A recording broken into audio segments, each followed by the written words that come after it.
नमस्कार दोस्तों, आज हम कॉन्स्टिट्यूशन के कुछ क्वेश्चंस लगाने वाले हैं जो आपके लिए एग्जाम में काफी हेल्पफुल होने वाले हैं। तो चलिए देखते हैं। पहला क्वेश्चन है, भारत की संविधान सभा किसके अनुसार गठित की गई थी? और ऑप्शन दिए हुए हैं। ऑप्शन ए है साइमन आयोग का प्रस्ताव, बी है क्रिप्स प्रस्ताव, तीसरा है माउंटबेटन योजना और चौथा लिखा हुआ है कैबिनेट मिशन योजना। तो भाई भारतीय संविधान सभा किसके अनुसार गठित की गई थी? इसका सही उत्तर है कैबिनेट मिशन। कैबिनेट मिशन के अंतर्गत ही संविधान सभा को अनुमति मिली थी भारत में। ये कैबिनेट मिशन कब आया था? तो ये कैबिनेट मिशन 1946 में आया था भाई। 1946 में ये आया था और इसी ने सबसे पहले कहा था कि भारतीयों का संविधान भारतीयों के अनुसार होना चाहिए। इस प्रकार से ये कैबिनेट मिशन ने एक संविधान सभा बनाने की बात कही गई थी इसी में। इससे पहले क्रिप्स मिशन आया था। क्रिप्स मिशन 1942 में आया था। इसमें भी कहा गया था कि भारतीयों का संविधान भारतीयों के अनुसार होना चाहिए, लेकिन इन्होंने इसे खारिज कर दिया था। किन्होंने कर दिया था? इसमें मुस्लिम लीग ने इसका बहिष्कार कर दिया था। वह दो संविधान सभा की मांग कर रही थी। वह कह रही थी कि भारत की संविधान सभा अलग होना चाहिए, पाकिस्तान की संविधान सभा अलग होना चाहिए। इसी वजह से क्रिप्स प्रस्ताव आगे चल नहीं पाया। और इसकी बात करें अगर संविधान सभा की, तो संविधान सभा जो है वह फिर 1946 में जुलाई अगस्त में इसमें चुनाव भी कराए गए थे। जुलाई अगस्त में इसका निर्वाचन हुआ था, जुलाई अगस्त में। तो इतनी जानकारी आपको इस प्रश्न से मिलती है। आगे बढ़ते हैं। अगला क्वेश्चन है, मिंटो मॉर्ले सुधार का उद्देश्य क्या था? और ऑप्शन दिए हुए हैं पृथक निर्वाचन प्रणाली, दूसरा लिखा हुआ है भारतीयों की भागीदारी बढ़ाना, तीसरा लिखा हुआ है युद्ध में सहयोग हेतु तैयार करना और चौथा ऑप्शन है पूर्ण स्वतंत्रता देना। तो भाई मार्ले मिंटो एक्ट जो है वो 1909 में आया था और ये 1909 में आया था और एक ही नाम से जाना गया था जिसको कहते हैं पृथक निर्वाचन आयोग। इसमें क्या पृथक निर्वाचन प्रणाली लेकर के आए थे ये लोग।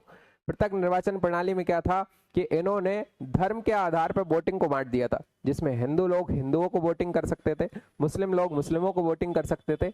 और ये इतना बड़ा विभाजन था, आगे चलकर इसी से बहुत ज्यादा वैमनस्यता बढ़ जाती है, दो पक्षों में काफी संघर्ष होने लगते हैं।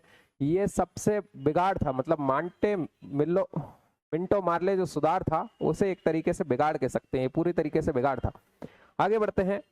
अगला क्वेश्चन आता है, महारानी विक्टोरिया को भारत की साम्राज्ञी कब नियुक्त किया गया था? और ऑप्शन दिए हुए हैं 1885, 1875, 1866 और 1858। तो भाई महारानी विक्टोरिया को भारत की साम्राज्ञी 1858 में घोषित किया गया था।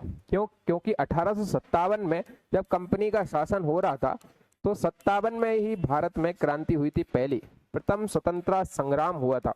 और ये प्रथम स्वतंत्रता संग्राम होने पर जब भारतीय लोगों ने अपना आक्रोश दिखाया था, तो उसकी वजह से अंग्रेज हड़बड़ाने लगे थे। अंग्रेजों ने फिर कंपनी का शासन खत्म करके ब्रिटिश क्राउन के अंडर में भारत को डाल दिया था। इस प्रकार से महारानी विक्टोरिया जो भारत की साम्राज्ञी घोषित की गई थी, वह 1858 में की गई थी। यही इसका आंसर होगा। आगे बढ़ते हैं। अगला क्वेश्चन है, भारतीय संविधान सभा की स्थापना कब हुई थी? और ऑप्शन दिए हुए हैं 10 जून 1946, 9 दिसंबर 1946, 26 नवंबर 1949 और 26 दिसंबर 1949। तो भाई संविधान सभा की स्थापना जो है वह 9 दिसंबर 1946 को हुई थी। इसी दिन इसकी पहली बैठक हुई थी। अब संविधान सभा की अगर हम बात करें, तो संविधान सभा की लंबे समय से मांग चली आ रही थी। 1940 में जब अगस्त प्रस्ताव आया था, उसके बाद भी हम संविधान सभा की मांग करते थे कि भाई हमारा एक संविधान होना चाहिए जो भारतीयों के अनुसार होना चाहिए। तो उसमें खारिज कर दिया। उसके बाद सेकेंड वर्ल्ड वॉर शुरू हो गया। उसमें कहा कि हमें संविधान बनाने की अनुमति मिलेगी, लेकिन नहीं बन पाई। उसके बाद क्रिप्स मिशन आता है। क्रिप्स मिशन में भी हमें ढकोसले दिए गए झूठे, उसके बाद भी काम नहीं हो पाया।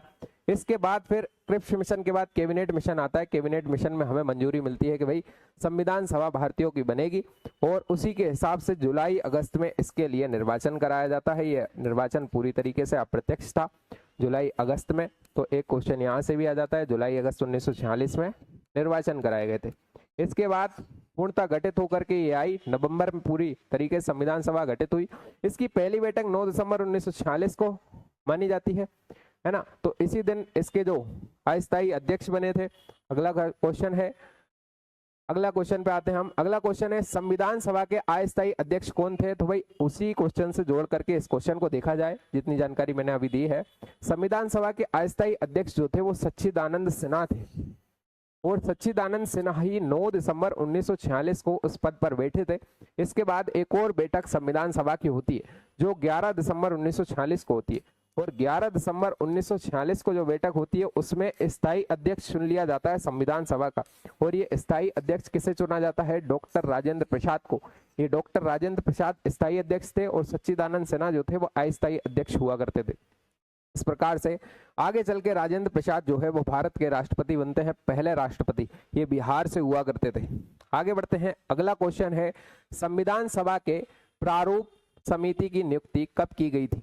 अब प्रारूप समिति को कई नामों से जाना जाता है, जिसमें प्रारूप समिति, दूसरा इसमें लिखा है मसविदा समिति या मसौदा समिति भी इसे कहते थे, एक इसे पांडुलेखन समिति भी कहते हैं, पांडुलेखन समिति ये रही थी, है ना। तो ड्राफ्ट कमेटी भी इसे कह देते हैं। इसके कई नाम हैं, इसलिए आपको सभी नाम इसके पता होना चाहिए। संविधान सभा के प्रारूप समिति की नियुक्ति कब की गई थी? और ऑप्शन दिए हुए हैं 29 अप्रैल 1947, 11 जून 1947, 29 अगस्त 1947 और 16 दिसंबर 1947। तो इसका सही उत्तर होगा सी, 29 अगस्त 1947 को ही इसकी नियुक्ति की गई थी। इसके अध्यक्ष कौन थे भाई? इसके अध्यक्ष थे भीमराव अंबेडकर और इसके अलावा इनके 6 सदस्य थे। इस प्रकार से इस क्वेश्चन से हमें इतनी जानकारी मिल जाती है। आगे बढ़ते हैं, अगला क्वेश्चन आता है संविधान पांडुलेखन समिति का निम्नलिखित में से कौन सदस्य नहीं था? संविधान सभा में जो पांडुलेखन समिति बनाई गई थी उसका सदस्य कौन नहीं था? भाई पांडुलेखन समिति में आपको बता चुका हूं, समिति, मसविदा समिति, प्रारूप समिति, ड्राफ्ट कमेटी, ये सभी एक ही समिति के नाम है। अब इसमें ऑप्शन दिए हुए हैं मोहम्मद सादुल्लाह, के.एम. मुंशी, ए.के. अय्यर और जवाहरलाल नेहरू। तो ये याद रखना है भाई कि जवाहरलाल नेहरू का इससे कोई वास्ता नहीं था। जवाहरलाल नेहरू इस समिति के अध्यक्ष या सदस्य नहीं थे, इसलिए इसका सही उत्तर यही होगा जवाहरलाल नेहरू, ये इसके सदस्य नहीं थे।